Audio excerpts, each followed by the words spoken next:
बिस्मिल्लाहिर्रहमानिर्रहीम। हमारे यहाँ एक आम रिवाज है कि हम लोग मस्जिद में ऐसे वक्त में आते हैं जब इमाम खतीब खुतबा देने के लिए खड़ा हो चुका होता है और आने के बाद से जाने की भी बड़ी जल्दी होती है, जबकि ये तरीक़ा छोड़ देने का है। ये रिवाज, ये फैशन हमें तर्क कर देना चाहिए, क्योंकि आप जब मस्जिद में पहले आएंगे तो मस्जिद में आने का सवाब आपको मिलेगा। जब आप मस्जिद में पहले आएंगे तो आप तिलावत करेंगे, जब मस्जिद में आप पहले आएंगे तो आप जिक्र में मशगूल रहेंगे, जब आप मस्जिद में आएंगे तो दरूद शरीफ पढ़ सकेंगे।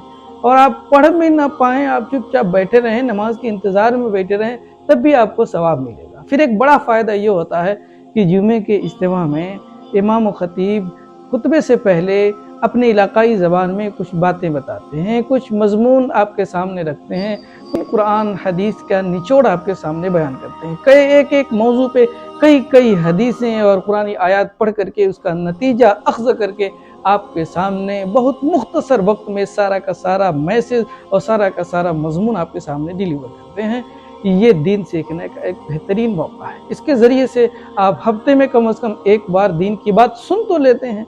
ये दीन को सीखने का एक मस्त तरीक़ा और ज़रिया है, और इसके ज़रिए से ये दीन हमारी नस्लों तक भी पहुँचेगा। इसलिए जुमे के दिन आप पहले आने की कोशिश करें। फिर पहले आने वाले के लिए फरमाया गया है कि जो जुमे के दिन मस्जिद में पहले आए उस शख्स को ऊँट की कुर्बानी का सवाब मिलता है, जो उसके बाद आए उसके गाय की कुर्बानी, उसके बाद जो आए उसको मेढे की कुर्बानी, उसके बाद जो आए वो मुर्गे के अल्लाह के रास्ते में दे करके खुशनुदी हासिल करने के ज़रिए फिर अंडे के, फिर उसके बाद धीरे धीरे ये जो ख़ास फजीलत हासिल थी पहले आने वाले की, ये ख़त्म हो जाती है, फिर वही आम फजीलत बाकी रह जाती है। इसलिए ख़ास फजीलत को हासिल करने के लिए भी, दीन सीखने के लिए भी ज़रूरी ये है कि हम मस्जिद में जुमे के दिन पहले आएँ, ताकि दीन की कुछ बातें सीखें और अपने आने वाली नस्ल तक भी दीन के पहुँचाने का ज़रिया बने।